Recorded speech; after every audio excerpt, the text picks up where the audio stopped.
This message comes from Capella University. That spark you feel, that's your drive for more. Capella University's FlexPath learning format lets you earn your degree at your pace without putting life on pause. Learn more at capella.edu. What is the most unhinged thing that you sincerely believe? I guess I would say you should always write a handwritten thank you note. And I think it's okay to do it 8 months later. And if you do it many months later, you don't have to apologize for how late it is. Okay, wait, that is unhinged. I actually agree. I think that I'm happy to receive, because I think the way I think about it is sometimes when I'm sending the thank you letter late, I'm like, oh, this is late. But when I receive one, I'm always happy to receive gratitude. When I think about it that way. Right. And if there's no mention of why it's so late, then you have something fun to talk about your friends with later over dinner. Something mysterious. Exactly. Yes. And then they find out. A mysterious letter in the mail. I mean, that's exciting. Exactly. Is fashion art? Does everything need to be 100% cotton? Are we getting too pretentious? My guest today says no. We can think bigger than this. CNN senior style reporter and author of CNN's Big Style newsletter, Rachel Tashjian-Wise, joins the show today to give her take on fashion as art, how our political skepticism has shaped conversations around sustainability, and how to find your personal style, even if you have no personality. Rachel, welcome back to It's Been a Minute. Thank you.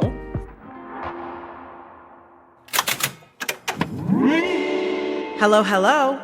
I'm Brittany Luce, and you're listening to It's Been a Minute from NPR, a show about what's going on in culture and why it doesn't happen by accident.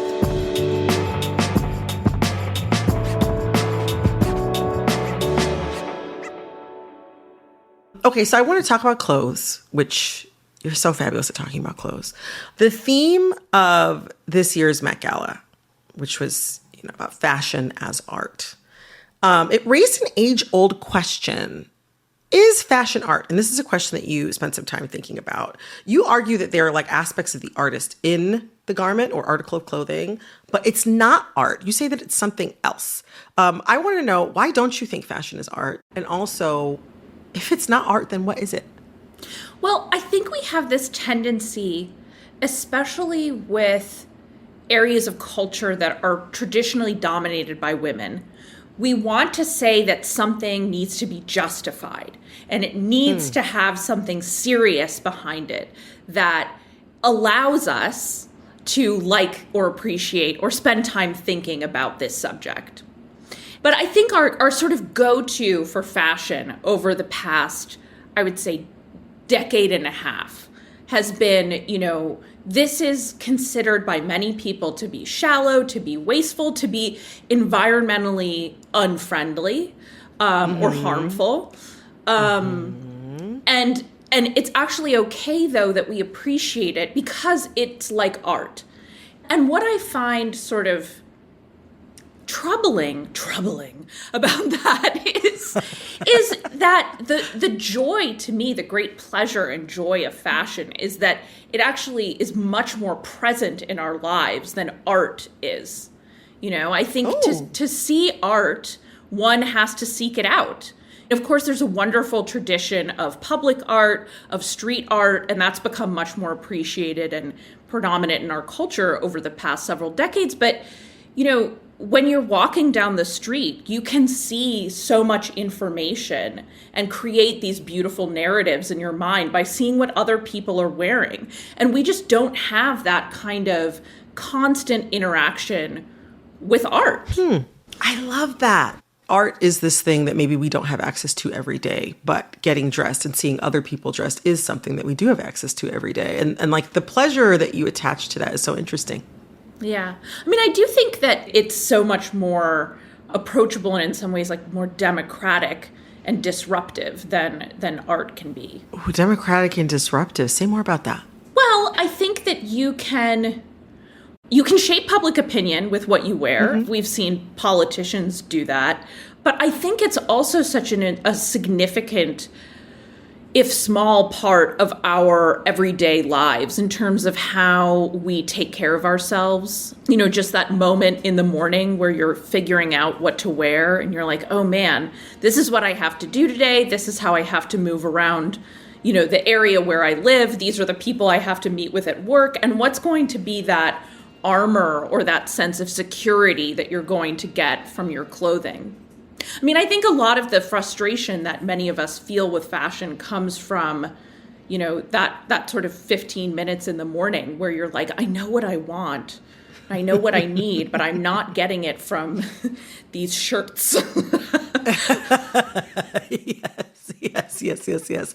You often write about style and fashion through a lens of pleasure and joy. And I don't know. I wonder, like, who right now is carving out a space in the fashion world that you think reflects that? And how would you describe what's like novel or exciting about what they're doing? That's a great question. The first person who comes to mind is Iowa Dabiri. She wears incredibly sophisticated clothes, which are in many cases, you know, one of one or made by hand. Yes. She has a relationship with Chanel, so she wears quite a bit of Chanel. But there is such a sense of joy and ease to the way that she wears this incredibly fancy and in some cases fantastical clothing. I mean, there was a Chanel dress that she wore a couple of weeks ago, for example, that was sort of like a very sparkly slip dress with these two big sort of like baubles of furry florals on the back of it. And, you know, I mean, I love this. I think what feels very contemporary now in terms of fashion, and even I sort of dread the word luxury, but I guess I'll use it. But this idea of beauty that has a sense of warmth and whimsy to it, because I think for such a long time, you know, fashion, it does have this effect on so many of us that it seems so severe and self-serious, and it seemed that way for a long time, a number of years. And in many ways, you know, I think there was sort of this runaway train of micro trends during the pandemic that at first was kind of fun and entertaining to follow, but then became very frustrating and confusing, and I think exhausting, yes. Yeah.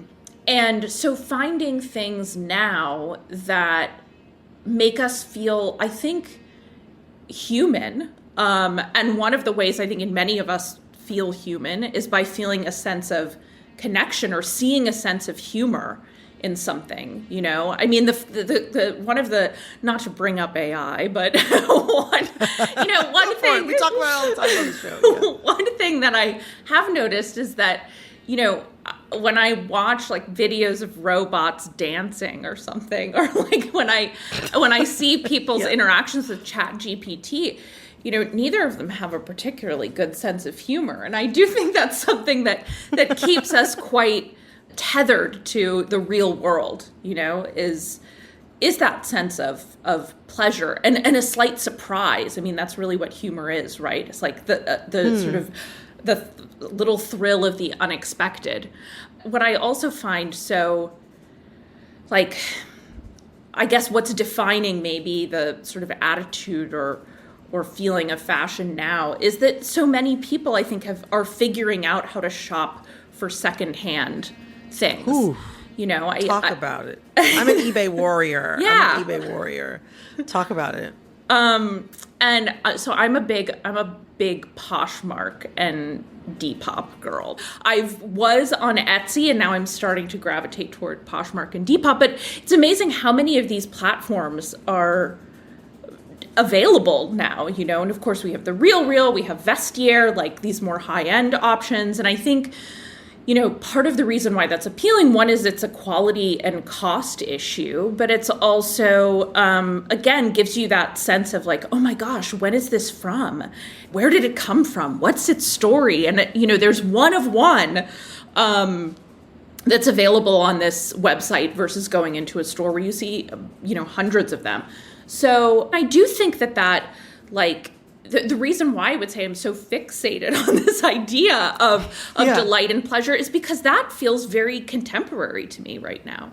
To that point, though, about sustainability, I'm glad you brought that up because shopping secondhand, it has a lot to do, I think, with how people are feeling economically and what the reality of their wallets is now.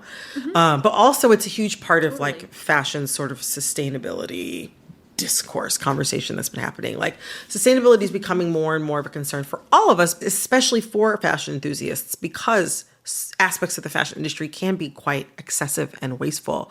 But like the industry's approaches to achieving this, or even selling us as consumers on sustainable fashion, quote unquote sustainable fashion, has always felt a bit strange to me.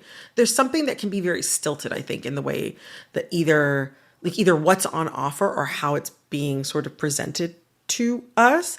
And I say this as like somebody who loves to shop secondhand, and like tries to, like whenever possible, figure out the most ethical way to get something. But when it comes to like the fashion industry's sort of sustainability cures, let's say, what's not clicking? You know, fashion has this tendency to take a good idea and ruthlessly exploit it and over-define it and over-market it. And I think as a result of that, you know, people become sick of the idea. Or they become confused by the idea, or the idea begins to seem dated.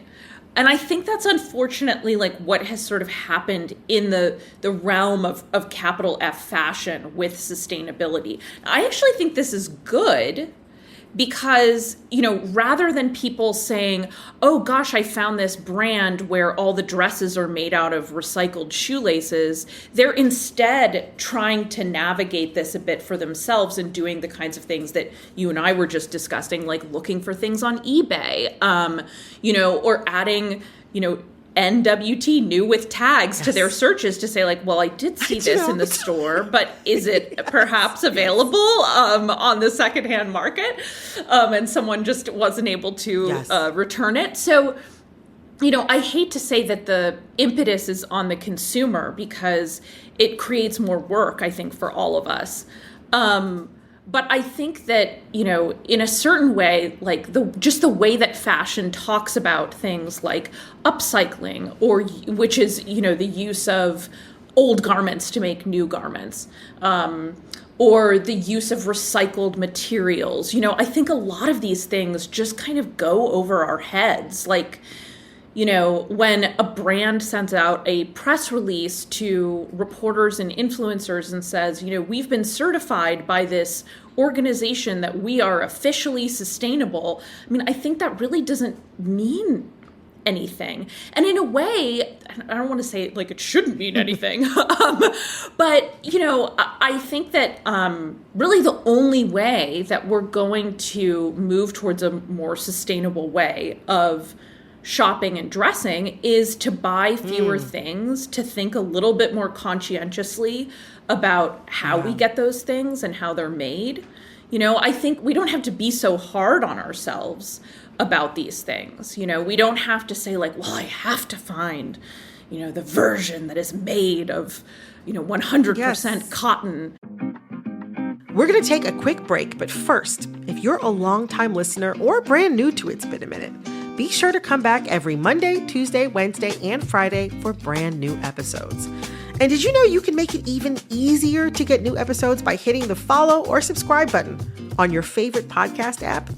Whether you're a new friend or a loyal bestie, join the team by subscribing today. Coming up after the break. A big part of this is like what you're drawn to, how you like to spend your time. Those are the things that really do shape my personal style. Stick around. This message comes from BetterHelp. People talk about mental health more openly now, but asking for help can still feel hard. BetterHelp's 2026 State of Stigma report surveyed 2,000 Americans and found that 85% believe getting support is wise, yet 74% say society discourages people from doing so. Don't let stigma stand in the way of support. Start therapy with BetterHelp. Visit betterhelp.com/NPR. Support for this podcast and the following message come from strawberry.me. Be honest. Are you happy with your job? Are you stuck in a job you've outgrown or never wanted in the first place? Are your reasons for staying really just excuses for not leaving? Let a career coach from strawberry.me help you get unstuck. Discover the benefits of having a dedicated career coach in your corner and get 50% off your first coaching session at strawberry.me/NPR.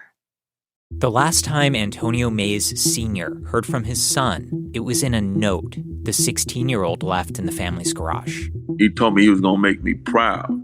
Antonio Jr. left home to join a protest in Seattle.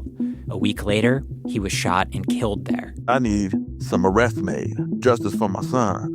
Listen to We Keep Us Safe on the Embedded podcast from NPR. 1 year after Congress eliminated federal funding for public media, NPR remains committed to informing the public. But a free press doesn't just happen. It's something we must protect. Without federal funding, we're relying on your support now. Please make your gift today at donate.npr.org. When you talk about sustainability, you brought up 100% cotton. You brought fabrication. I'm seeing a lot online. I'm hearing a lot in my group chats in real life about natural fibers. And like they have been very central to the sustainability theater aesthetic, let's say. And also like, people say they want to wear cotton, silk, and wool only, or like mohair only. And like, listen, I love something that feels good and that like holds up. And very often natural materials do hold up very beautifully. Of course, depending on the sort of quality that you get, right? When I'm on eBay and I'm looking for the old Irish or Scottish wool cardigan, it's going to hold up differently than something that you may get from like a mall store, right? But I see why people like that, but also I feel like people are now sort of like, I feel like we're getting to an extreme where people are now they're poo-pooing Issey Miyake, and like fitness performance wear that like as someone who was an athlete in high school, I'd see a lot of people online and they're like, we're going to go back and get like natural fiber. I'm going to go on eBay or Poshmark or whatever and buy like old fitness wear from like 2004. And I'm like, baby, when I was sweating outside on my pom team we were practicing our kick line outside, the cotton pants didn't feel great. They didn't feel great. There's a reason why we have performance fabrics. It just feels like people are now starting to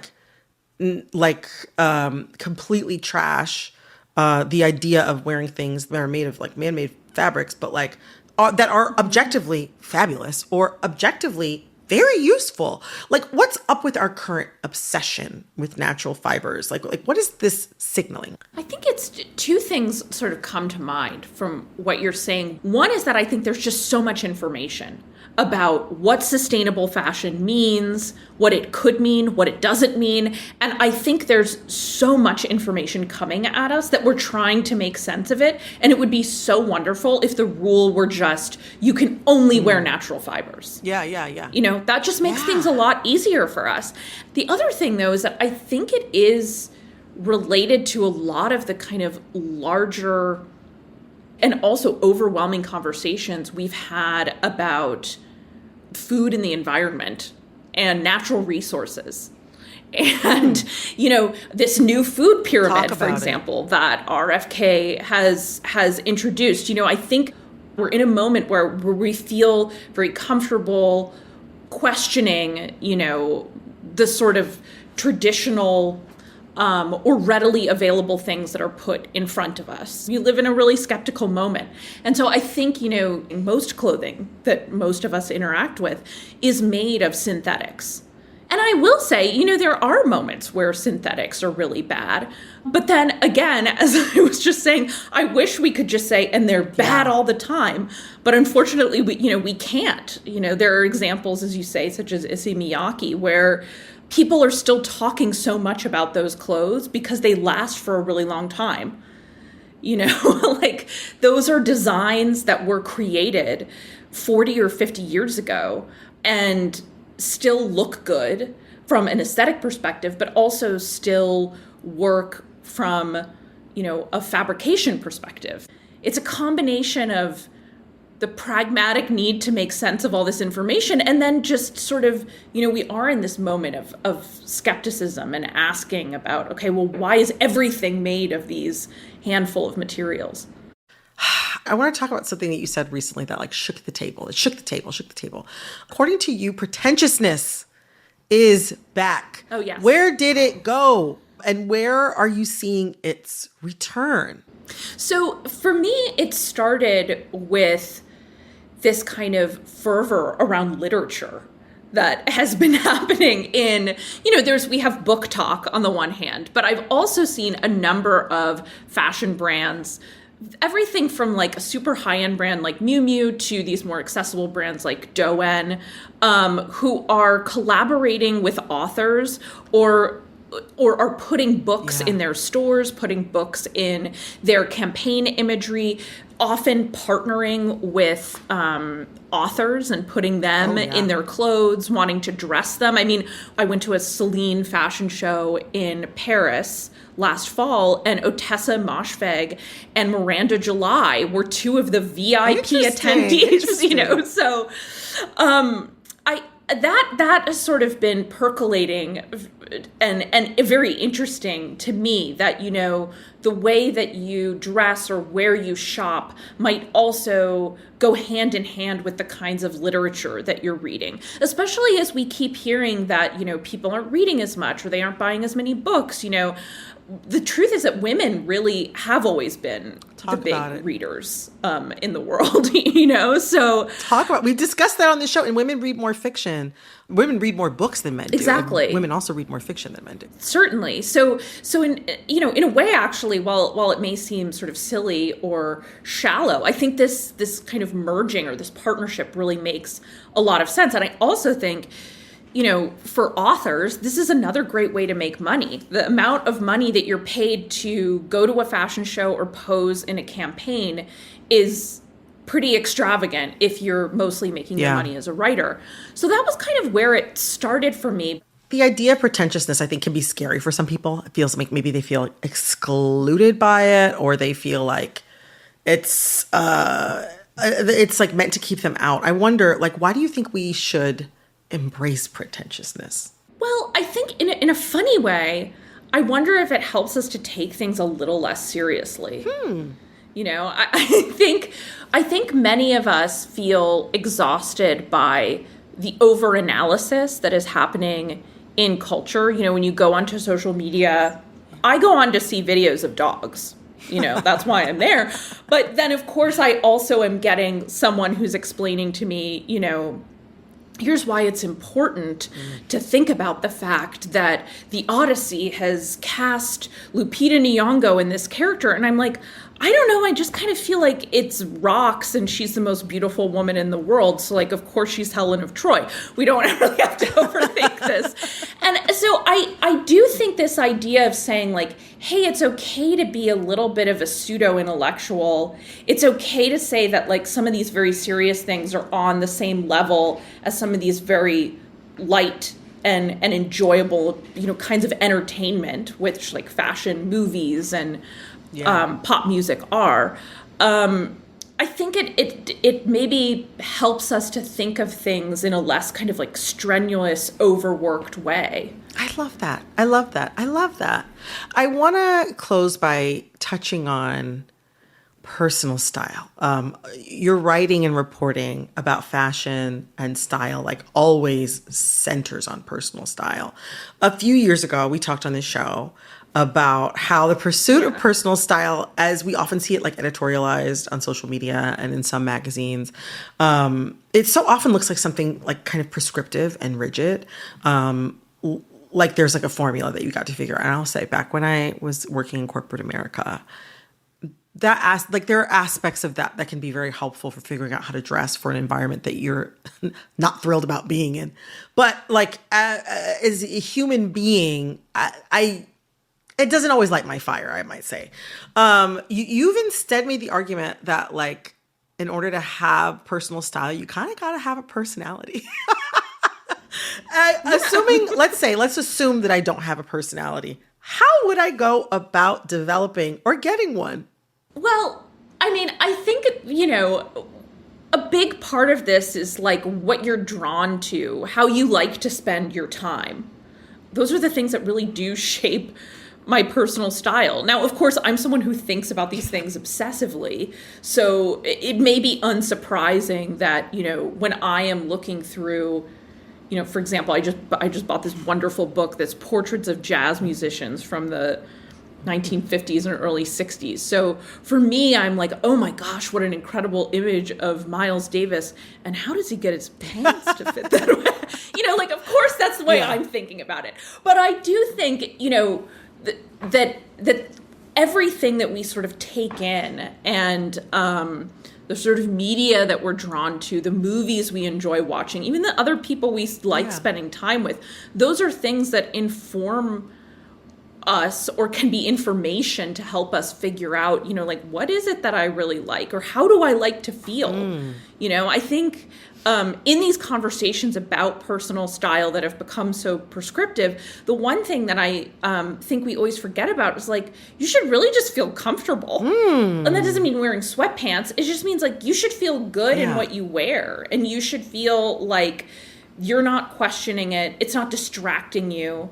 I think it's totally great to distract other people. It can be very powerful.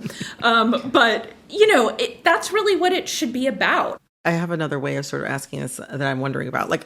Assuming I do have a personality and want it to shine through in my personal style. Yeah. On some level, assuming, I know myself and I have an idea of sort of I don't know, I understand my rich inner world and I want that to come out. How do we begin the work of reconciling our truest selves with the way that we want to be seen?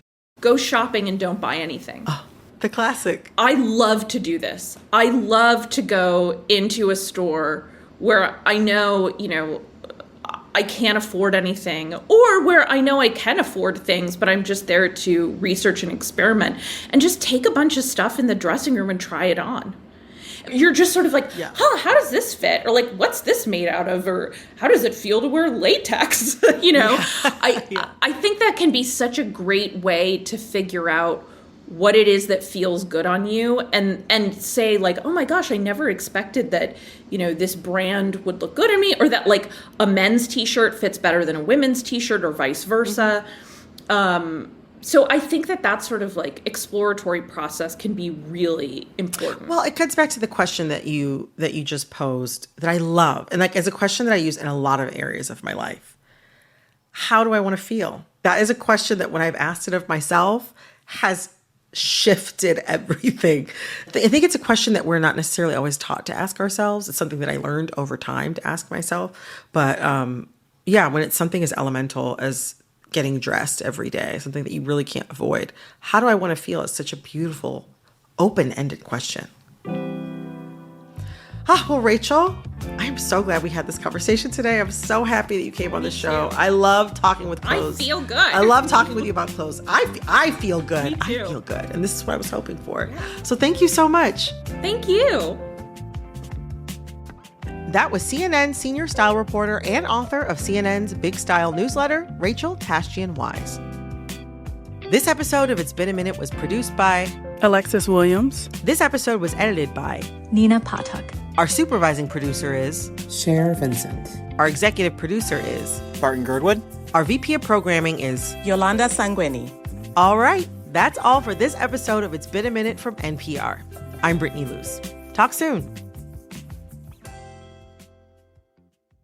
This message comes from Grainger. For the ones who get it done, Grainger offers the professional-grade products you need to get the job done. With fast delivery and access to technical product experts ready to help you meet any challenge. Call, click Grainger.com, or just stop by.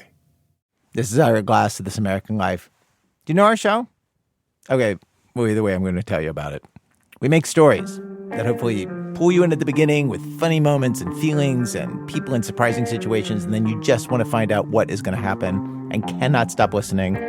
That's right. I'm talking about stories that make you miss appointments. This American Life, wherever you get your podcasts. Hi, it's Terry Gross, host of Fresh Air. Hey, take a break from the 24-hour news cycle with us and listen to long-form interviews with your favorite authors, actors, filmmakers, comedians, and musicians, the people making the art that nourishes us and speaks to our times. So listen to the Fresh Air podcast from NPR and WHYY.